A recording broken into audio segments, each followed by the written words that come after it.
को जलाया गया, सिर्फ इसलिए जलाया गया कि वो हिंदू था।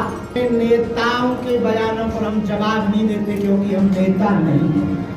अधर्म के खिलाफ आवाज उठाना, दीनों पर दया करना और हिंदुत्व के लिए जीना, हिंदू एकता के प्रण संकल्प को बार बार दोहराया जाएगा। इस कथा से जीवन कैसे जीना चाहिए इसके बारे में बताया जाएगा। हनुमान जी से क्या क्या सीखें इस बारे में बताया जाएगा। ईश्वर साहू, आप देख रहे हैं बेटी न्यूज़। इस वक्त जो है हम चौहान इम्पीरियल में हैं और चौहान इम्पीरियल में जो है धीरेन्द्र शास्त्री जी जो है प्रेस वार्ता रखे थे और प्रेस वार्ता में उन्होंने साफ साफ बताया है कि 2025 में 25 तारीख को जो है आज से कथा जो है रसपान कराना शुरू कर दिया जाएगा। और एक ऐलान भी किया गया है धीरेन्द्र शास्त्री द्वारा जी जो है कि पूरे छत्तीसगढ़ में पैदल यात्रा जो है उनके द्वारा किया जाएगा। और मैं आपको बता दूं कि 27 तारीख को जो है दिव्य आसन जो है लगाया जाता है धीरेन्द्र शास्त्री के द्वारा जो है, तो 27 तारीख को दिव्य दरबार रखा गया है और साथ ही साथ जो है सनातन धर्म को आगे बढ़ाने की बात की गई है।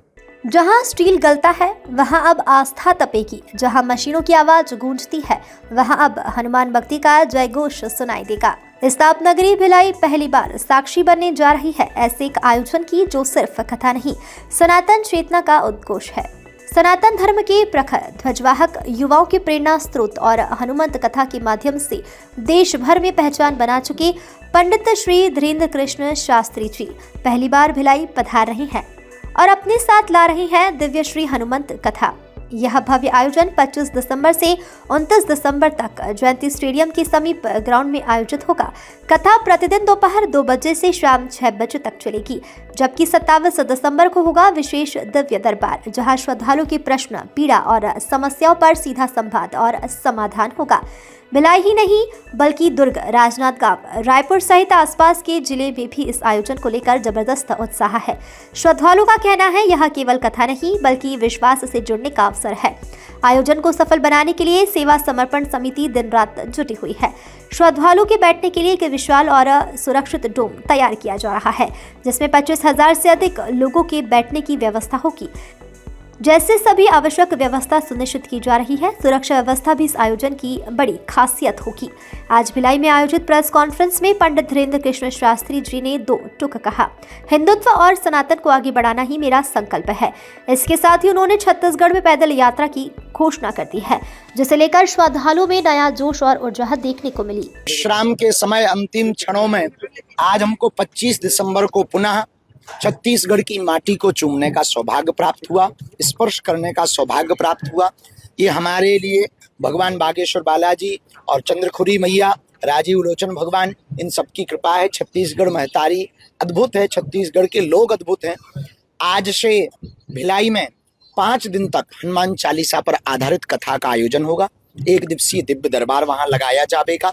भिलाई एक अद्भुत नगर है, शिक्षा की नगरी है, जो उद्योग जगत की नगरी है, जहां पूरे छत्तीसगढ़ के लोग विद्यार्थी पढ़ने के लिए भी आते हैं। तो वहां पर नए सपने और भारत को भव्य दिव्य बनाने के सपने देखे जाते हैं।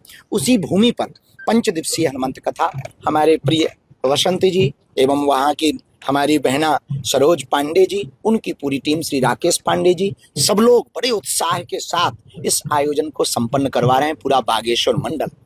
अंत में हम यही कहेंगे, हम भारत में केवल एक संदेशा देना चाहते हैं कि यदि बांग्लादेश जैसी स्थिति आप अपने भारत में नहीं देखना चाहते तो यही समय है, सही समय है, अभी नहीं तो कभी नहीं। यदि हिंदू एक आज नहीं हुआ, हिंदू एकजुट नहीं हुआ, तो वो दिन दूर नहीं जब भारत के और छत्तीसगढ़ के चौराहों पर ऐसा जो बांग्लादेश में हुआ वो देखा ना जाए। कांकेर की स्थिति पर भी हम कहना चाहेंगे, जो हुआ अच्छा नहीं हुआ, पर हिंदुओं ने एकता दिखाई, उसके लिए समस्त हिंदुओं को साधुवाद, धन्यवाद। पूरे छत्तीसगढ़ में शांति हो, छत्तीसगढ़ में उन्नति हो, भारत विश्व गुरु बने। और जब तक भारत हिंदू राष्ट्र नहीं हो जाएगा, हम यात्राएं करते रहेंगे। छत्तीसगढ़ की यात्रा उधार है। धर्मांतरण का मुद्दा लगातार छत्तीसगढ़ में, आपने कांकेर का जिक्र किया, कल छत्तीसगढ़ बंद भी था और धर्मांतरण को लेकर काफी दिक्कतें हो रही है। पहले बस्तर और सरगुजा संभाग में बड़ा सीमित था, अब शहरी क्षेत्रों में भी धर्मांतरण। भारत में कैंसर से ज्यादा खतरनाक मतांतरण और धर्मांतरण है। इसके लिए समस्त सनातनी और हिंदू परंपरा के लोग कार्य कर रहे हैं, हम भी करेंगे। वह एकजुटता, जब तक धर्मांतरण के 3 कारण है: अशिक्षा, अंधविश्वास, आर्थिक तंगी। तो जो समृद्ध हिंदू हैं उन्हें तीनों सिद्धांतों से हिंदुओं को पुष्ट करना पड़ेगा। जो बहुत समृद्ध हिंदू हैं, जो निम्न हिंदू जिनकी आर्थिक तंगी है, वो धर्मांतरण के प्रति बहुत जल्दी लालच में आ जाते हैं।